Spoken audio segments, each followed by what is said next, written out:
This is my Kubota B7100 from the $400 tractor video. $400 for this thing, and discovered it was locked up. When we started taking everything apart to get down to this crank pulley here, we were noticing lots of signs that this thing had been overheated. There's cooked oil all over the engine. This intake manifold here has sand and grit in it. And when I pulled the radiator off, out dumped a bunch of oily water. In general, the whole cooling system was coated with this thick black oily residue, as if oil and water mixed and then just got really hot and started sticking to everything. I recklessly broke this thing free with a breaker bar because I was already suspecting it was gonna need rebuilt. And when I tried to start it, we were getting tons of white smoke out of here, which indicates unburnt diesel fuel, which means we're probably lacking tons of compression in this engine. However, I did get it to run after about 25 minutes of straight up cranking and glow plugs. It ran like absolute crap. It would only run on full throttle. It was blowing tons of white smoke, and it was very evident that it was gonna need to be rebuilt. We're not gonna be rebuilding this today, but we're definitely gonna have to tear it completely down, kind of assess the damage and figure out what parts we need.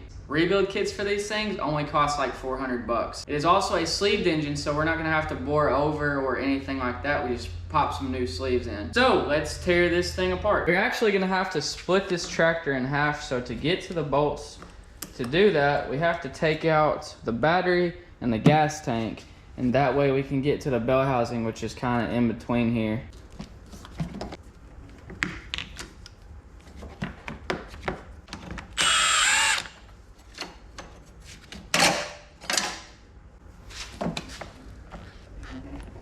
This thing is like stuck. Dang, that thing's been sitting so long that it's like stuck to the bottom. That's crazy.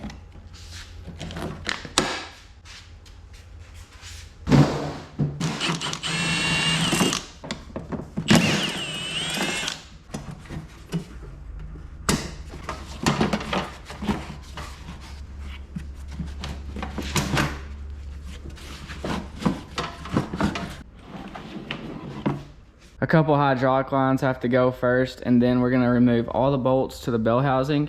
And what that's gonna do is separate this part from that part. And then we're gonna have a jack supporting the rest of the tractor up, and I may move this thing out of here. Remove the engine from the subframe and then get it on a stand.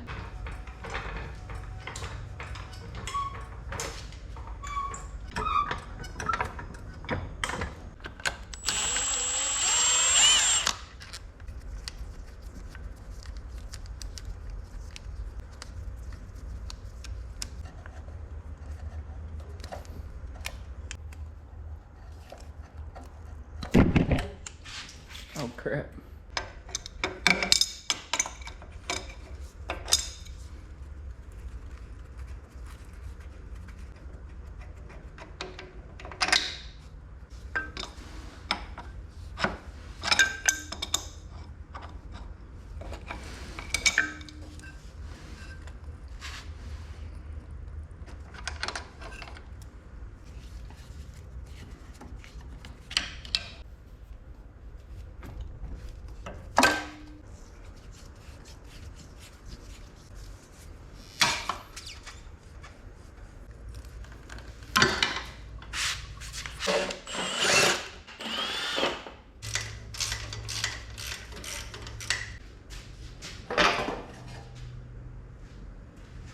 Take the starter cable off of here.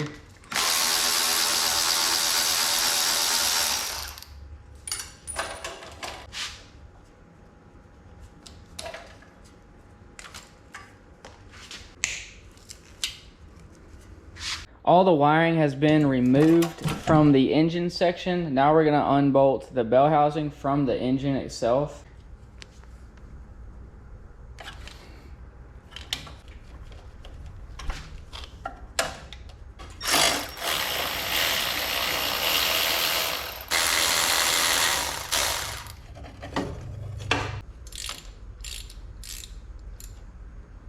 We're beginning to get into sketchy territory, so we need to hook this thing up to a hoist so it doesn't fall on us.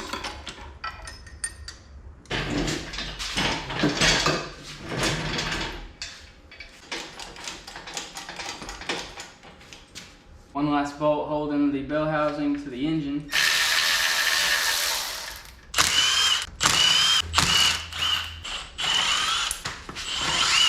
These aren't even that tight. Here we go.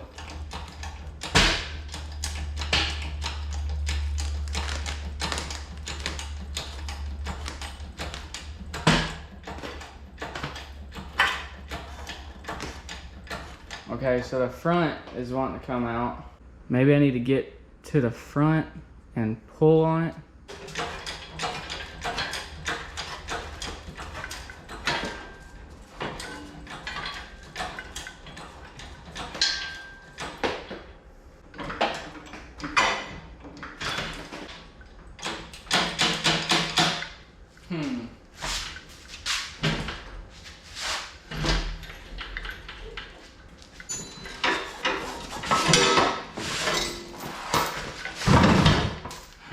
Now we've got to separate the engine from the transmission. So I'm just going to use a chisel here.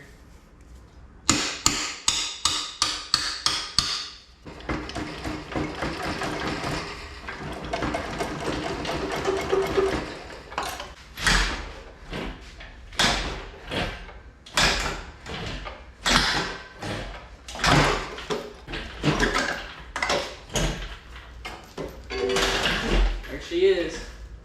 Looks like we also may have had a rear main seal leak because we got all kinds of oil in there.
So what I'm gonna do is go and pressure wash this entire engine, make it really clean. We've got a lot of trash here on the side. Clean it up really good, and then I'm gonna end up mounting the engine stand to the side of the engine.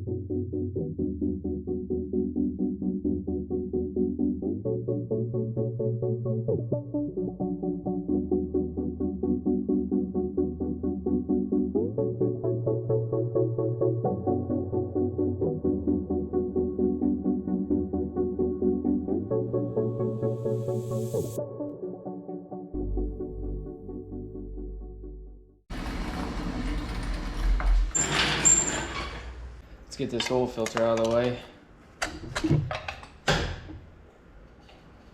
Golly.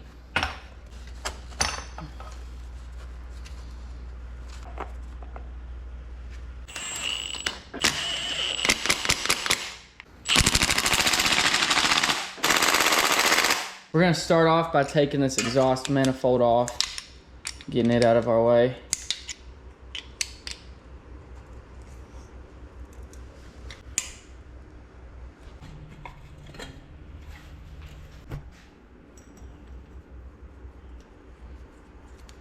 We gotta get these injector lines out of the way in order to get this intake manifold off.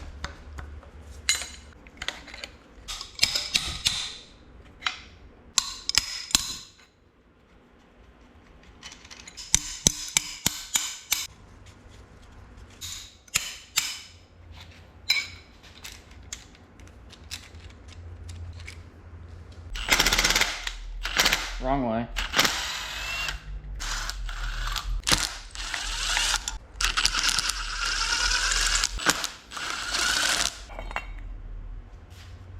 there's some gunk in there for sure. What in the heck? Golly, this thing was breathing straight ashes. No wonder this thing doesn't have any compression. He said it ran fine a year ago. I'm having a hard time believing that. It's kind of like, it's mud. That's pretty much just mud. I'm gonna get these glow plug connectors and glow plugs out of the way.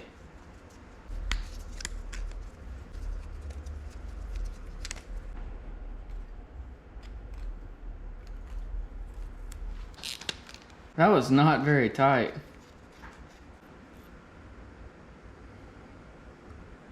Okay, I need some new glow plugs. I need a longer 1/4 inch ratchet. These are not very tight at all. They're definitely supposed to be tighter than they are, I believe. I would think at least as tight as a spark plug. That one's also shot. Okay, that one was a little bit tighter. That one's the best looking one out of all of them. Into the trash. Valve cover bolts.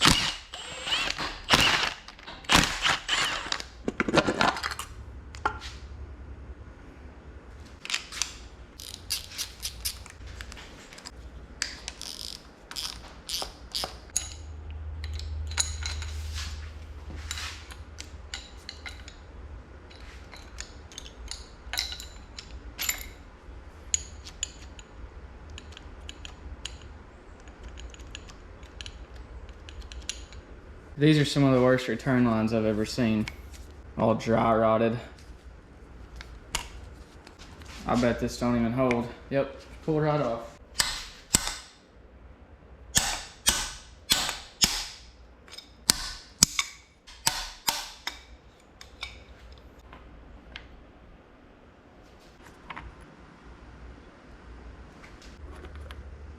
Ooh, that one's kind of dirty. Before we go pulling the head off, we're gonna have to take off a bunch of stuff on the front of the engine. Timing cover, all these pulleys are gonna have to come off. And then we're probably gonna have to undo the injection pump. That is not a necessity to get the head off, but while I'm down in this area, I'll probably do it anyways. So far, pretty simple little diesel engine. It's definitely not locked up. Jeez. I'd say we definitely had some cooling system leakage into the combustion chamber.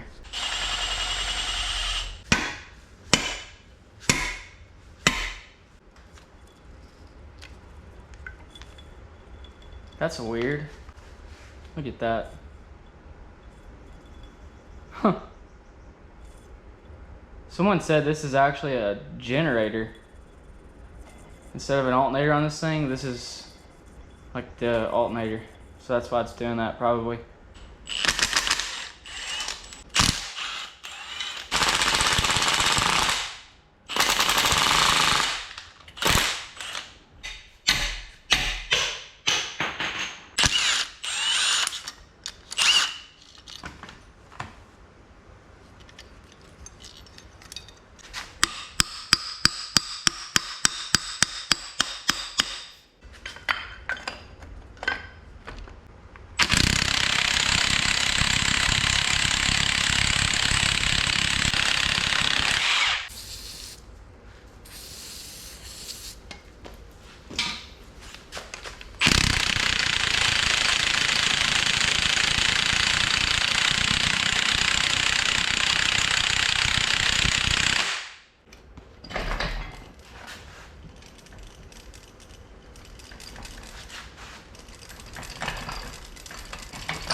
There we go.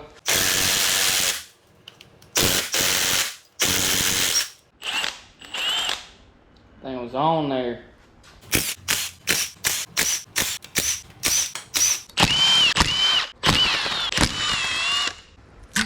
Oh crap. This is basically your throttle. When you do this, it pulls on this little pin that's connected to the injection pump. And when it pulls it this way, it allows more fuel into the injection pump, which makes it idle up. So I'm just gonna have to disconnect this little bitty spring in here. There we go. That is some nasty looking oil in there, wow.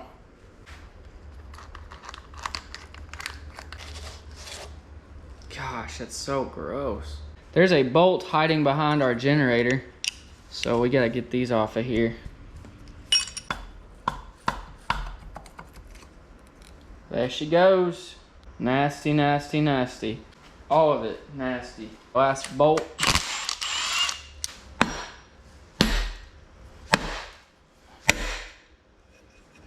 There we go. Oh crap.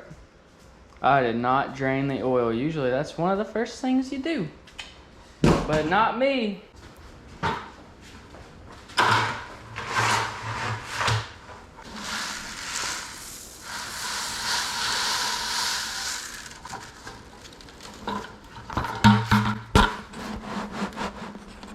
Got me a bucket to catch all the oil. Now the timing cover is ready to pop off of here. Okay, she's off. In order to begin taking these timing gears off, we're gonna have to take this off, these fuel lines, and we're gonna have to unbolt the injection pump. Once these are off, I can start taking off the timing gears.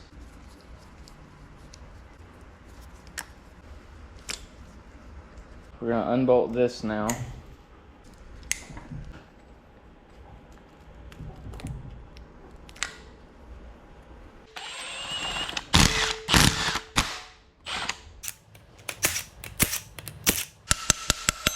I think this injection pump will just slide right out of here now. Yep, there we go. So this is your throttle and your on and off. So that's off, and then anything above that, like that'd be full throttle. I'm noticing a pretty solid trend with this nasty, thick, milky looking oil. Now our camshaft should, yep, pop right out, there we go. So this that I'm holding in my left hand, we're gonna have to make it past this other one. This is actually kind of like a governor, but this little contraption here keeps the idle pretty smooth. Like if you put a load on it and it's too much load for the engine, this will compensate by pulling the injection pump a little bit further. Probably should have put some penetrating oil on that. There we go. There isn't any crazy burnt marks, scoring, or anything like that on the cam lobe, so this is probably still good to go. We're gonna take the idler off first. Next, we're gonna pull our camshaft out. And it's probably gonna give us a little bit of a fight.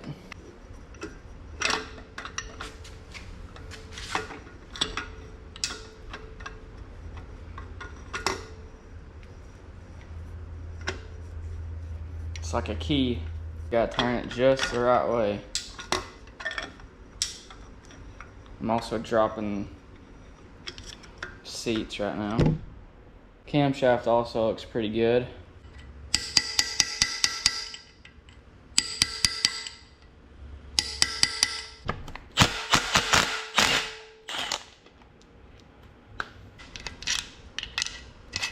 There we go.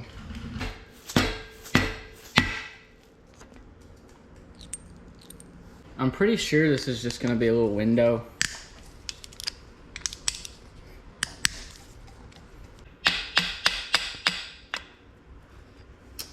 Yeah, that's just a little bitty window into the cooling passages around the sleeves. All right, time to take this head off of here.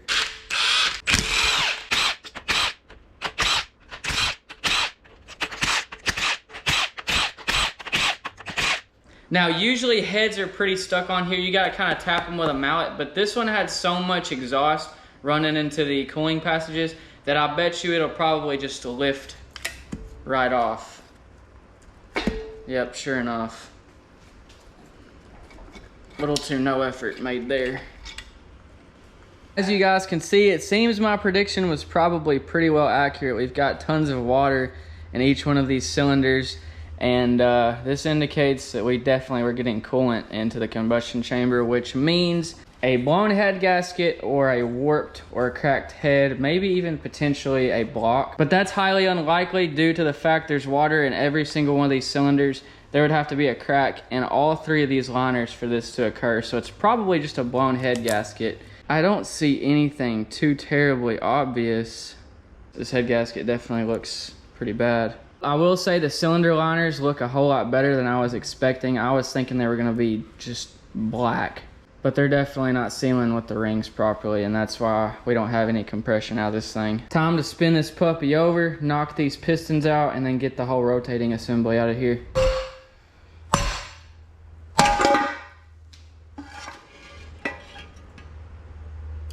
Golly, look at that oil. That is some gunky looking oil. There is some grit on that screen as well.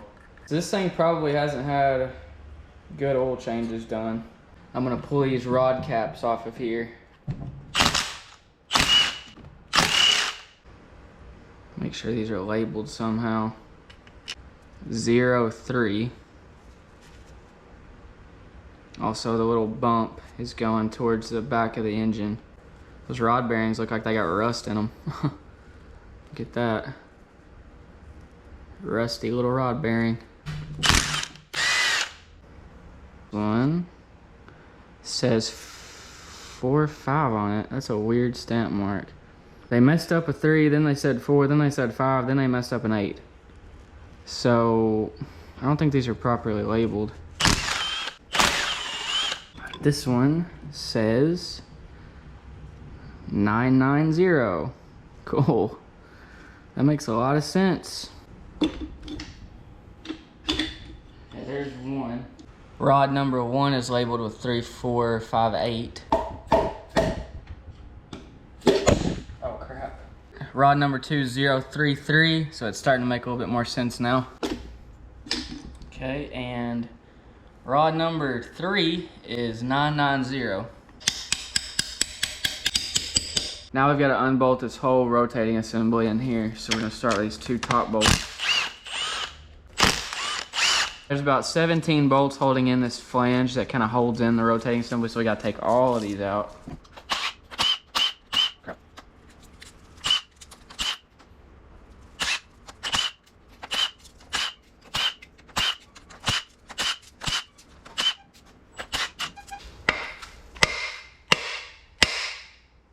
There we go.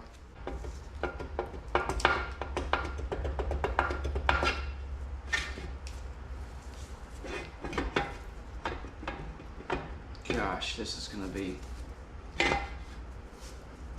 There we go. So looking into this head, it seems like if we had a blown head gasket, it would definitely favor this cylinder because we've got a lot of kind of rust buildup right there on that firing ring. The rest of them are a lot more smooth. However, I'm sure this head is probably slightly warped. I don't have a good straight edge to check it. Overall, I think this engine failed due to lack of maintenance. We've had terrible looking oil changes. These cooling passages are full of rust, indicating that there was a lot of water in there. Lack of oil changes is probably the reason this thing has so much blow by and low compression. When you don't change your oil, you get dirt, grime, and all kinds of junk into your lubricating system, and that just eats away at the metal basically everywhere. I'm gonna send this head off to the machine shop. They're gonna clean it up, put new valves, valve guides in it, valve seals. They're gonna deck it off, zero it out, make it straight again.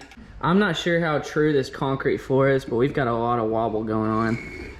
Anywhere I put it, basically, it's wobbling, which tells me it's probably warped pretty good. As far as this engine goes, same thing with it. I'm gonna take it to the machine shop. They're gonna clean it up, deck it off. I'm gonna get some new liners installed inside of this block. As far as everything else goes, all the bearings are all smooth. There's not anything that's extremely gouged out. I'd say all the rest of this is pretty well reusable. I'm just gonna have to clean it up really well. Off to the machine shop this is gonna go. Stay tuned for more on this little side project we got going on. The goal is to completely rebuild this little D750 and have it running perfectly, as long as I can remember where all of this stuff goes.